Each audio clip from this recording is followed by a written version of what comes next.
नमस्कार फ्रेंड्स, मैं डॉक्टर अमित कुमार दुबे आपका स्वागत है मेरे चैनल पे जिसका नाम है डॉक्टर अमित केयर दुबे। आज मैं ओरस म्यूकस फाइब्रोसिस के बारे में इतनी ज़बरदस्त जानकारी लेके आया हूँ कि आज मैं पूरा ओरस म्यूकस फाइब्रोसिस आपके सामने खोल के रख दूंगा और इसको प्रॉपर जो इस वीडियो को देख लिया आपको और भी किसी और की वीडियो जाके देखने की ज़रूरत आपको नहीं पड़ेगी। मैं ये आपको रिटर्न में लिख के दे सकता हूँ। और अगर पूरी वीडियो आपको देखिएगा आपको पसंद आएगी, क्योंकि स्क्रॉल करके स्किप कर करके वीडियो जो देखते हैं वो लोग पूरी बात को समझ नहीं पाते हैं, आधी अधूरी बातों को समझते हैं और फिर मुझसे क्वेश्चन करके पूछते हैं कि ऐसी ऐसी चीज़ें मुझे हैं, ऐसे क्या करना है क्या नहीं करना है। तो कृपया करके पूरी वीडियोस आप देखेंगे तो आप सिर्फ इस कमेंट बॉक्स में कमेंट करके अपना नाम बताएंगे, अपने शहर का नाम लिख करके बताएंगे। उसके बाद आप व्हाट्सएप पे जा करके मुझे अपने केस हिस्ट्री भेजेंगे तो मैं आपके केस की अच्छे से स्टडी करके मैं आपको बता सकता हूँ कि आपको कैसे ठीक होना है, कितने दिन में आप ठीक हो सकते हैं। तो जैसे कि ओरस म्यूकस फाइब्रोसिस के बारे में हम वीडियो शुरू करते हैं। इसको लाइक से सब्सक्राइब कीजिएगा, जिनको ज़रूरत होगी उन तक इस वीडियो को तो जरूर पहुँचाइएगा। तो जैसा कि आपको पता है कि ओरल सब म्यूकस फाइब्रोसिस, इसको आप रिड्यूस माउथ ओपनिंग भी बोलते हैं, मुंह का कम खुलना भी बोलते हैं, मुंह कैसे खुलेगा ये भी बोलते हैं, मुंह खुल नहीं रहा है इसके लिए क्या किया जाए ये भी बोलते हैं। कई अलग अलग लोग अलग अलग तरीके से क्वेश्चन पूछते हैं, इसलिए मैं सब कुछ बता दिया। तो जैसे ओरस म्यूकस फाइब्रोसिस होता है, इसको ओएसएम भी बोलते हैं, मुंह के कम खुलने की बीमारी। मुंह के अंदर जब आप गुटखा तंबाकू खाते हैं तो साइड में जो लास्ट मोल के अराउंड में आपका बम फॉर्मेशन जो बनता है, जो फाइब्रोटिक बैंड बनने लगते हैं, फाइब्रोसिस इकट्ठा होने लगता है, फाइब्रोटिक बैंड क्रॉस लिंक हो जाते हैं, उसके कारण आपके मुंह धीरे धीरे करके टाइट होने लगता है और जो आपका कनेक्टिव टिश्यू है और एपिथेलियल लेयर है ये आपस में जुड़ जाएंगे, जिससे कि आपका गाल ऐसे अंदर जाने लगेगा और टाइट होने लगता है। तो ये जो कंडीशन होती है ये सबसे पहले लास्ट मोलर रीजन से शुरू होती है, जहाँ के ऊपर और नीचे का मोलर रीजन होते हैं। इसको आप रेमस या मैंडिबल के कॉर्नर पे जो एंगल होता है, एंगल ऑफ मैंडिबल से शुरू होता है। तो यहाँ पे क्या होता है कि यहाँ पे फाइब्रोटिक बैंड बनने लगेगा। अब जब फाइब्रोटिक बैंड बनने लगा तो ये धीरे धीरे करके आप गुटखा उसके बाद भी खा रहे हैं, क्योंकि शुरुआत में आपको पता नहीं चलता है, आप अपनी प्रॉब्लम को देखते रहते हैं, चलता रहता है, लेकिन आपकी प्रॉब्लम चली जा रही है, आपको पता नहीं चलता है, आप गुटखा खाते रहते हैं। अब ये गुटखा ही क्यों स्पेशली बताया गया है, तो जो ओरस म्यूकस फाइब्रोसिस होता है वो सुपारी 90% केसेस में सुपारी खाने से होता है। और सुपारी जो गुटखे में 95% कच्ची सुपारी मिली होती है, उसके कारण उसमें जो एरिकोलिन नाम का सब्सटेंस होता है उसी के कारण फाइब्रोटिक बैंड क्रॉस लिंक में आते हैं और आपके मुंह के अंदर स्टिफनेस टाइटनेस बनाते हैं। अब जो ओएसएमएफ होता है ये एक अकेली प्रकार की बीमारी आपको नहीं होती है। अगर आपके मुंह के अंदर ओएसएमएफ हो रहा है तो इसमें बुलस फॉर्मेशन होगा, वेसिकल फॉर्मेशन होगा। कुछ लोग मुझे मैसेज करते हैं कि मेरे मुंह के अंदर लाल दाने हो रहे हैं, पहले वो पानी वाला दाना होता है, उसके बाद वो पानी फूट जाता है, 2-3 दिन में वो रेड रहता है, उसके बाद ख़त्म होने के बाद फिर से दूसरी जगह ये प्रॉब्लम होती है।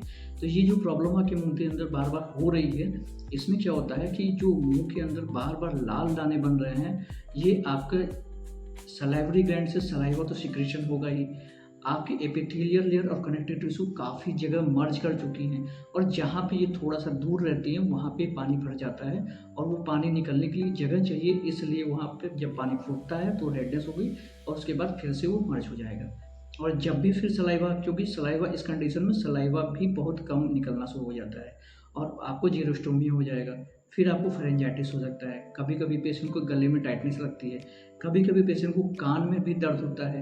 तो जो कान में दर्द होने का रीज़न होता है उसमें ये होता है कि आपकी जो मिडिल ईयर की ओपनिंग होती है वो आपके मुंह के अंदर खुलती है और जब आपको ओएसएमएफ होता है तो जब मुंह अंदर से पूरा स्टिफ होगा, मुंह टाइट होगा, तो उस जो आपका जो सी सेक्शन का ईयर ओपनिंग होती है वो भी टाइट होती है और जब वो टाइट होगी तो आपके कान में आपको दर्द होता है। तो ये रहा ओरस म्यूकस फाइब्रोसिस।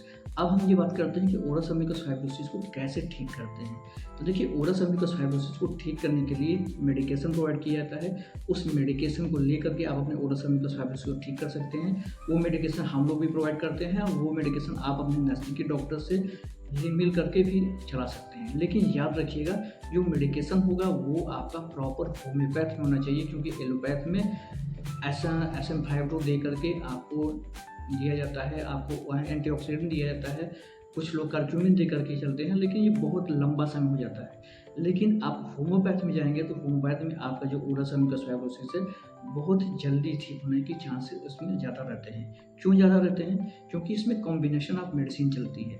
4 से 5 प्रकार की मेडिसिन आपको दे करके आपके ओरस अमिकस फाइब्रोसिस को ठीक किया जाता है। और ये ओरस अमिकस फाइब्रोसिस को ही नहीं ठीक किया जाता है, आपकी जो माउथ ओपनिंग होती है, यहाँ से लेके आपके पूरे एलिमेंट्री कैनाल को, मतलब डाइजेस्टिव सिस्टम का जो हर एक ऑर्गन होता है, उन सबको क्लियर किया जाता है। क्योंकि अगर मैं आपका ट्रीटमेंट कर रहा हूँ और बीच में आपको कॉन्स्टिपेशन या गैस होने लगा, तो उस कंडीशन में आपके मुँह के अंदर छाले बनने लगेंगे, और जब मुँह के अंदर छाले बनने लगेंगे तो फिर आपको दिक्कत फिर से शुरू हो जाएगी, और ओएसएमएफ जितना ठीक हुआ था वापस वो अपनी कंडीशन पे आ जाएगा। तो इसलिए मैं ओएसएमएफ के हर पेशेंट से बोलता हूँ कि इतना तो आप कीजिए ही कि आप ऐसी चीज़ें मत खाइए जिससे कि आपके पेट में एसिडिटी, गैस या कब्ज़ बने। आप फाइबर्स वाली चीज़ें ज़्यादा से ज़्यादा खाइए। इसीलिए मैं अपने पेशेंट को डाइट में हमेशा सलाद खाने के जो तरीके हैं वो बताता हूँ, सलाद खाने के लिए बताता हूँ। और आपके बॉडी वेट का सिर्फ 1% आपको सलाद खाना है। मतलब आपका 80 किलो वज़न है तो आप 800 ग्राम सलाद पर डे खाएँगे। तो ऐसे आप करके सलाद खा सकते हैं। जो मेडिकेशन होता है, आपका डाइट प्लान हो गया और एक्सरसाइज, ये तीनों को बारी-बारी से करने से आपका ओरस अमिकस फाइब्रोसिस ठीक होता है।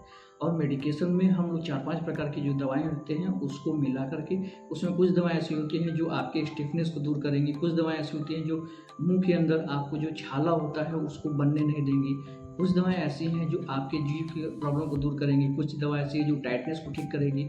ऐसे-ऐसे करके आपके मुँह के अंदर की दवा प्रॉब्लम को दूर किया जाता है। क्योंकि जो ओएसएमएफ होता है वो सिर्फ़ एक अकेला बीमारी नहीं है। आपको जेरोस्टोमिया हो जाएगा, आपको फेरेंजाइटिस हो जाएगा, आपको सैलिवरी ग्लैंड की जो ओपनिंग होती है वो क्लोज़ हो जाएगी, आपके मुँह जो टाइट हो जाएगा, और उसके बाद आपको अंदर से मुँह बिल्कुल पिचका-पिचका सा, गाल पिचके-पिचके से महसूस होंगे।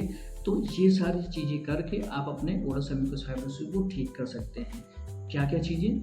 नंबर 1 पे मेडिकेशन जो आपको प्रोवाइड किया जाएगा, नंबर 2 पे अपने डाइट प्लान को सुधार करके, और नंबर 3 पे अपने डाइट प्लान को सुधारेंगे, साथ में एक्सरसाइज करेंगे। लेकिन एक्सरसाइज जब आपको बताया जाएगा तब आपको एक्सरसाइज करना है।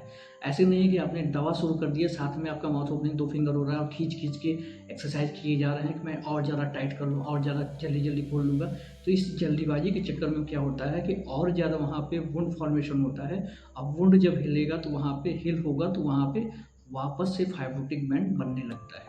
तो जो आप जल्दी के चक्कर में ठीक करना चाह रहे थे, वही आपका ओरस अमिकस फाइब्रोसिस वापस से और ज़्यादा कम हो जाएगा।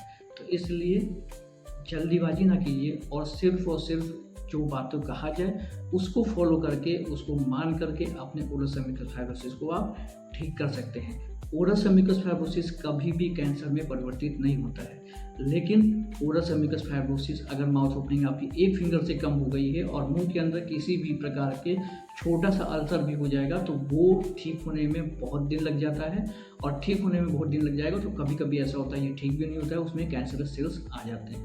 तो इसलिए हमेशा मैं बताता हूँ कि ओरस अमिकस फाइब्रोसिस कभी भी कैंसर में नहीं बदलता है, लेकिन आपके मुँह के अंदर छोटा-सा जो छाला होता है वो भी, माउथ ओपनिंग कम हो गई है तो कैंसर में बदल सकता है। तो इसलिए हमेशा ध्यान रखिएगा मुँह के अंदर कभी छोटे-छोटे छाले ना हो, उसके लिए अवेयर रहिएगा।